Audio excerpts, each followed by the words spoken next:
خداوند یسوع المسیح ہمارے منجی یشوع مشیخ کے عظیم جلیل اور قدوس نام میں آپ سبوں کی سلامتی ہو۔ نبیوں کی کہانی بائبل اسٹڈی پروگرام کے ساتھ ہارون خان آپ کی خدمت میں حاضر ہے، اور ہم خداوند کے زندہ پاک کلام میں سے، بائبل مقدس میں سے جیرمیہ کے حوالے سے سیکھ رہے ہیں۔ جی ہاں، یرمیہ نبی کا صحیفہ، اس وقت کے حالات، واقعات، جیرمیہ کے حوالے سے آج 25واں پروگرام ہے، 25واں پروگرام یرمیہ نبی کی سیریز میں۔ عزیزو، آپ سبوں کے لیے برکت کی اور سلامتی کی دعا، خدا ان کے خوف میں بڑھنے کی دعا، خدا ان کے کلام کو سیکھنے کی اس جستجو کے لیے، شوق کے لیے، ایکسائٹمنٹ کے لیے میں آپ سبوں کی تعریف کرتا ہوں۔ خدا ان کے نام کو سارا جلال ملے۔ جو بلیسنگ، جو برکت آپ خدا ان کے پاک کلام میں سے اس جیرمیہ سیریز نبی کی کہانی پروگرام سے حاصل کر رہے ہیں، ہم خدا ان کی شکر گزاری کرتے ہیں۔ عزیزو، آج ہم 16ویں باب میں آگے بڑھیں گے، 16 چیپٹر میں آگے بڑھیں گے، اس وقت کے حالات، واقعات کے حوالے سے سیکھیں گے۔ گزشتہ پروگرام میں جس طرح میں نے آپ کو نوح، جی ہاں، بزرگ نوح کے حوالے سے بتایا کہ اس وقت کے حالات، واقعات اینڈ ٹائمز کے حوالے سے بڑے اپروپریٹ ہیں۔ متی کے 24ویں باب، لوکا کے 17ویں باب کے حوالے سے آپ کے ساتھ بات چیت کی۔ میں آپ کو حبقوق اور ناہوم کے حوالے سے بھی، جو اس وقت کے کنٹمپرری پروفٹس تھے، جس وقت یرمیہ نبی نبوت کر رہے تھے، یوسیہ کا زمانہ تھا، اس حوالے سے ان کے کچھ ایکسرٹس، اس حوالے سے کچھ اقتباسات آپ کے ساتھ شیئر کروں گا، تاکہ آپ دیکھیں ان صحائف میں بھی، ان چھوٹی کتب میں بھی، جو کہ صرف اپنے حجم کی وجہ سے چھوٹی ہیں، میسج ان میں خدا ان کا بڑا امپورٹنٹ ہے، بڑا پرٹیننٹ ہے، موضوع ہے۔ ان حوالے سے بھی ہم آج کے پروگرام میں خدا ان کی برکت کو، بلیسنگ کو حاصل کریں گے۔ عزیزو، دیکھیے کس طرح ہم پڑھ رہے تھے جیرمیہ کے 16 چیپٹر میں کہ خداوند اپنے لوگوں کو پہلے ماہی گیروں کے ذریعے سے، لیکن بعد میں شکاریوں کے ذریعے سے میس ایگزوڈس کروائیں گے۔ اور یہ میس ایگزوڈس ہم تھرو آؤٹ دا ہسٹری دیکھتے رہے ہیں، 19th اور 20th سینچری میں خاص طور پر ہم نے دیکھا، کیونکہ جس طرح وہ شکاری جنہوں نے یہودیوں کو پوری دنیا میں مارا، کھدیڑا، گھسیٹا، ان پر مظالم کیے، ان کی وجہ سے وہ ایک جگہ پر جمع ہوئے۔ آپ جانتے ہیں کہ اسرائیل کا ملک اس لیے وجود میں آیا کہ یہودیوں کو پہلی اور خاص طور پر دوسری جنگ عظیم میں بہت زیادہ عتاب کا، غصے کا، قہر کا نشانہ بنانا پڑا مختلف ملکوں اور قوموں، اور خاص طور پر جرمنز یعنی نازیز کی جانب سے۔ تو اینڈ ٹائمز میں بھی اسی طرح کی ایک بڑی میس ایگزوڈس ہمیں نظر آئے گی، کیونکہ ابھی بھی جہاں بہت سے یہودی عالیہ کر رہے ہیں، عالیہ کہتے ہیں اس پروسیس کو جو اسرائیل جانے کا ہے، مثلا انڈیا کے کچھ جوز، یا امریکہ کے کچھ جوز، یا انگلینڈ کے کچھ جوز، یا دنیا کے کسی بھی ملک کے کچھ جوز، یہودی جب اسرائیل کو جاتے ہیں تو اس کو عالیہ کہتے ہیں، اور وہ ہلکی ہلکی تعداد میں ہو رہا ہے، لیکن ایک ماس ایگزوڈس ابھی بھی باقی ہے۔ ان نبوتی کلام کے مطابق جو ہم نے جیرمیہ 16 میں پڑھا، عزیزو، آئی ڈو بلیو کہ اینڈ ٹائمز میں اس سے بھی بڑا ماس ایگزوڈس جو ہم نے 1940s میں دیکھا، اس سے بڑا ماس ایگزوڈس ہوگا، اور خداوند اپنے لوگوں کو دنیا کے تمام کونوں سے اسرائیل میں جمع کرے گا۔ جہاں اسرائیل کے، خداوند کے مخالفین اسرائیل کے برخلاف اکٹھے ہوں گے، اسی طرح اسرائیل میں اسرائیل کے جو حامی ہیں اور خاص طور پر جو یہودی ہیں وہ اکٹھے ہوں گے۔ So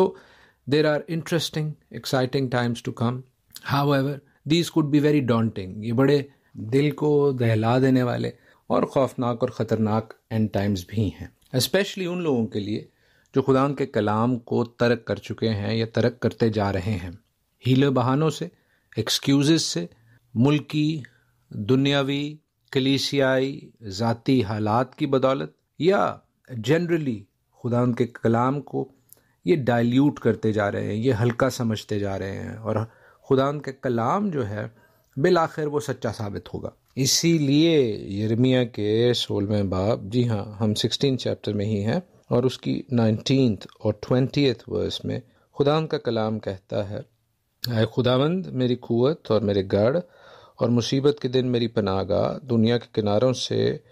قومیں تیرے پاس آ کر کہیں گی کہ فی الحقیقت ہمارے باپ دادا نے محض جھوٹ کی میراث حاصل کی، یعنی بتلان اور بے سود چیزیں۔ کیا انسان اپنے لیے معبود بنائے جو خدا نہیں ہے؟ آمین۔ عزیزو، ہم مختلف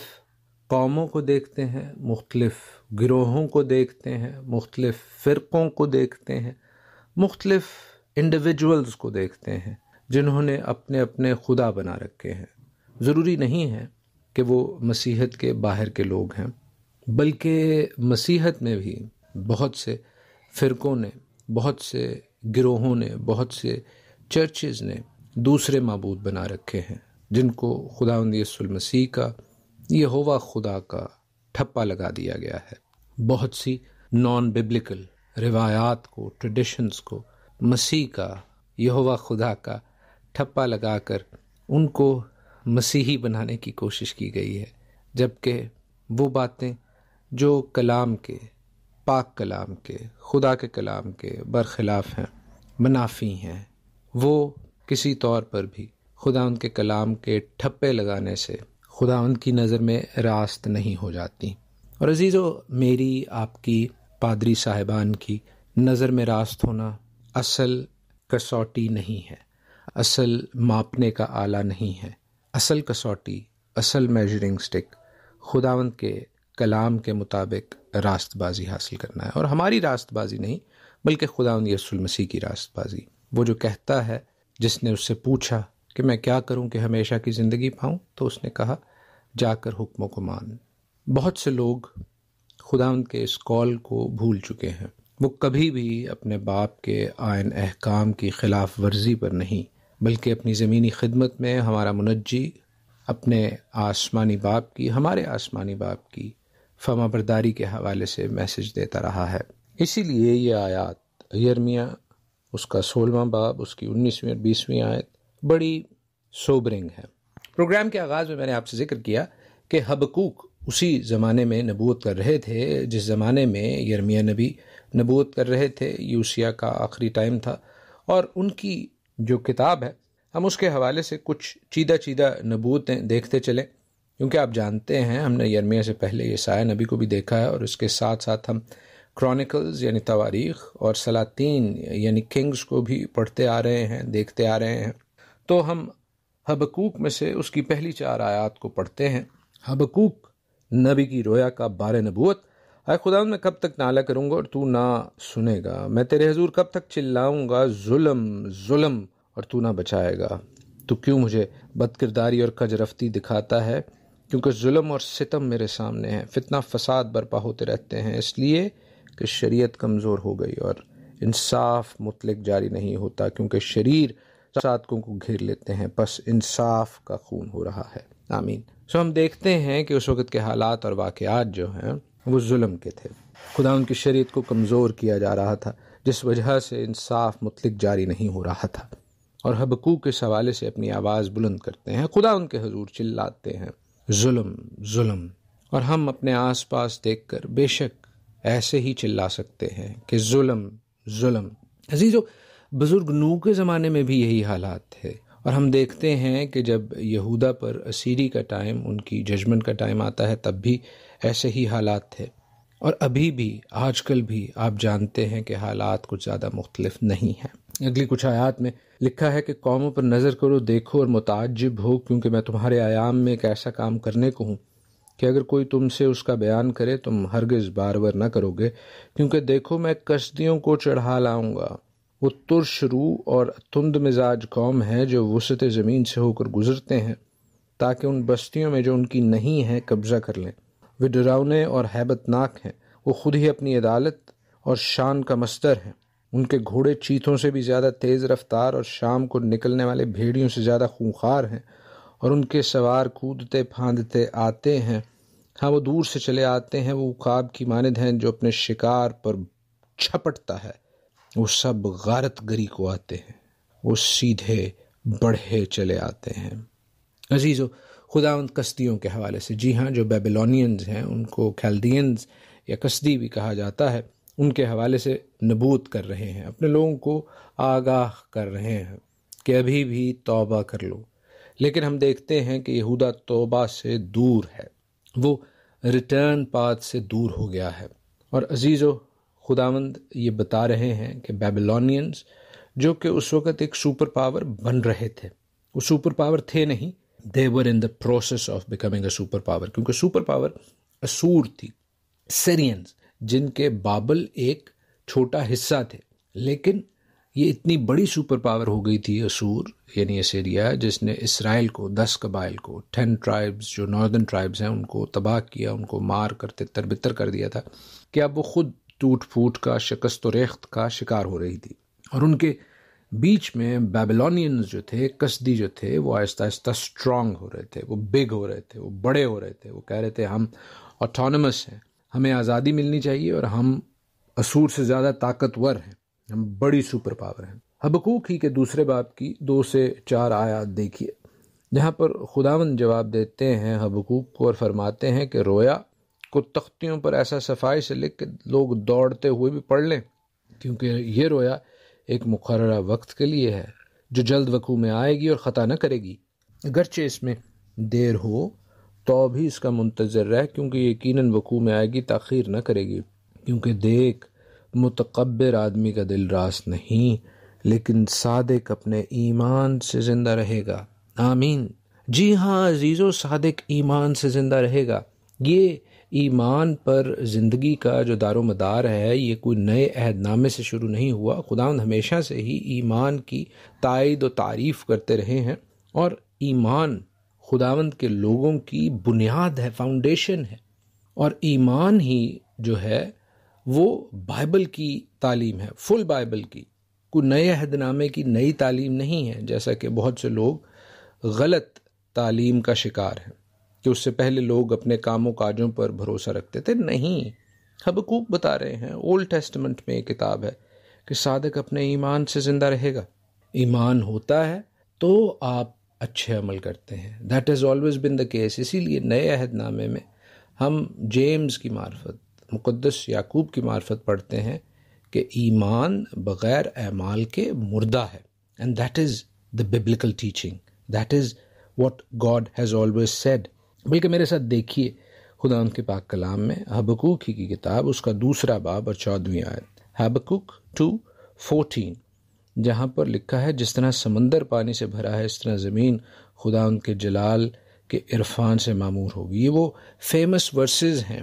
جو اکثر لوگ ہمیں نئے عہد نامے کے حوالے سے بتاتے ہیں، لیکن دیکھیے جس طرح 4 ورس تھی، اسی طرح یہ 14 ورس ہے 2nd چیپٹر آف حبقوق کی، جو اولڈ ٹیسٹمنٹ کا حصہ ہے۔ اور پھر آپ جانتے ہیں کہ حبقوق کے حوالے سے میں نے آپ کو بتایا کیا ٹائم لائن ہے۔ یہ اس وقت کا وقت ہے جب یوسیہ کا دور حکومت ختم ہو رہا ہے، خداوند اپنے لوگوں کو انفارم اور وارن کر رہے ہیں کہ تباہی آنے والی ہے، بٹ لوگ خداوند کی اس وارننگ کو جو ان کے نبیوں کی معرفت دی جا رہی ہے، یرمیہ نبی خاص طور پر ان کی معرفت دی جا رہی ہے، اس کو ہلکا لے رہے ہیں۔ اور میں نے آپ کو بتایا 1-2 پروگرامز پہلے کہ یہاں پر یہودا میں، یروشلم میں، اس کے گرد و نواح میں ڈراؤٹ کی صورتحال ہے، قحط کی صورتحال ہے، اور قحط ہی کی صورتحال کے پیش نظر اگر ہم حبقوق نبی کی وہ فیمس مشہور زمانہ ورسز پڑھیں جو کہ اس کے 3rd چیپٹر کی 17 to 19 ورسز ہیں، تو ہمیں پتہ چلے گا کہ واقعی یہ اسی وقت کی لکھی گئی ہیں جس وقت یہودا میں ڈراؤٹ ہے، قحط ہے۔ کیونکہ حبقوق لکھتے ہیں کہ اگر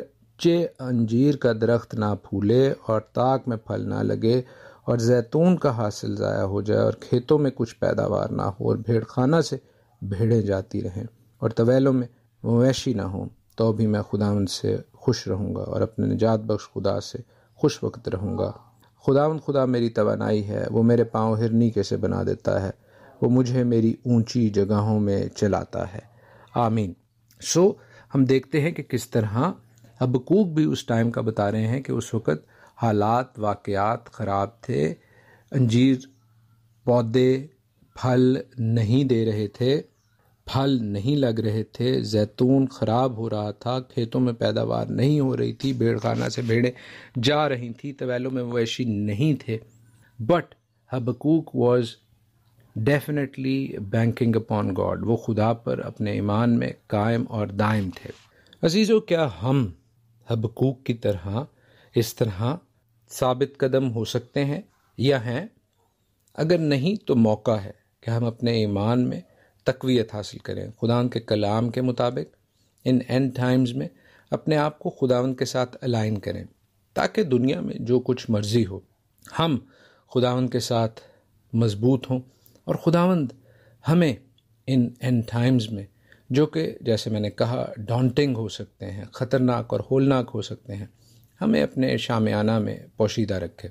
اور اگر ایسی کچھ سچویشن ہو بھی جہاں ہمیں اپنے ایمان کے حوالے سے اور دنیا کے حوالے سے کسی ایک بات کو چننا ہو تو ہم اپنے ایمان میں ثابت قدم رہیں۔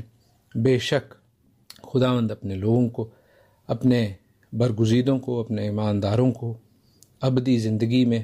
نئے یروشلم میں، نئے آسمان، نئی زمین میں اپنی فیلوشپ، اپنا ساتھ جلد دینے والا ہے۔ خداوند آپ کو اپنے پاک کلام سے، آج کے پروگرام سے برکت بخشیں۔ God bless you all.